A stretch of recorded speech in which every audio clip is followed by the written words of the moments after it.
Every time the economy crashes, we hear the same thing. Nobody saw this coming. The Great Depression, the 2008 financial crisis, the COVID market crash. Different decades, different triggers, but the same story behind them. Markets fall, news channels panic, experts look shocked. But here's the truth. Economic crashes are rarely sudden. They are the release of pressure that has been quietly building long before anyone feels alarmed. Before the 2008 financial crisis, the global economy looked stable. Interest rates were low, credit was cheap, housing prices were rising steadily. Buying a home stopped feeling like a risk and started feeling like a guarantee. Banks approved loans for borrowers who would have been rejected just a few years earlier, not because bankers were blind, but because the system rewarded expansion. As long as prices kept rising, the math worked. Risk didn't disappear, it spread. Mortgages were bundled together, sold and resold across the financial system. No single institution felt responsible for the full danger. On the surface, everything looked fine, and that's how most crashes begin, not with chaos, but with confidence. As conditions stayed good, behavior changed. Banks lent more aggressively, investors chased higher returns, governments delayed difficult decisions. Each step made sense on its own, but together they pushed the system closer to its limits. The problem wasn't one bad decision. It was thousands of reasonable decisions made under the same assumption that tomorrow would look like yesterday. When the housing market finally slowed, the damage didn't appear immediately. A few borrowers missed payments, some funds showed losses, a handful of institutions struggled. Then, in September 2008, a major investment bank collapsed.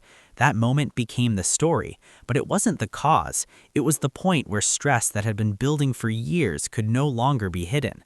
Credit markets froze, trade slowed, jobs disappeared, and suddenly the system that had seemed stable looked fragile. More than a decade later, the same pattern appeared again. In early 2020, a global pandemic shut down economies almost overnight. Markets fell faster than they ever had before. This time, the shock was obvious, but the severity of the damage revealed something deeper. For years, companies had relied on cheap debt. Supply chains were optimized for efficiency, not resilience. Governments were already heavily leveraged. When the shock arrived, there was no buffer. COVID didn't create economic fragility, it exposed it. One reason crashes always feel unexpected is that the warning signs are rarely dramatic. Rising debt, growing leverage, compressed margins. These aren't things that trigger urgency. They don't create panic. They accumulate quietly until one event forces everyone to pay attention at once. By then, it feels sudden. Another reason is incentives. Warning about a crisis too early comes at a cost. Investors who step away too soon miss gains. Executives who slow growth lose bonuses. Politicians who talk about risk lose elections.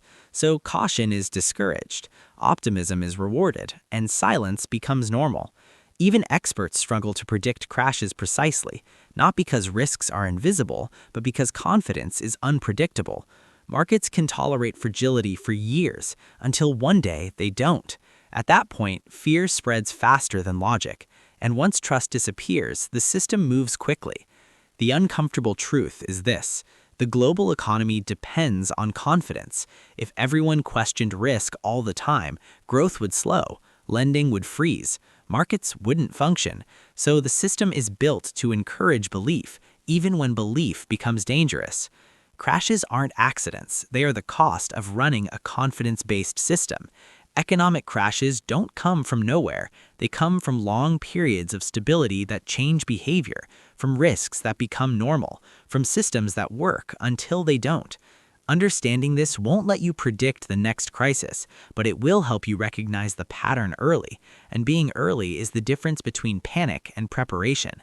This is the world of money. Simple explanations for a complicated economy.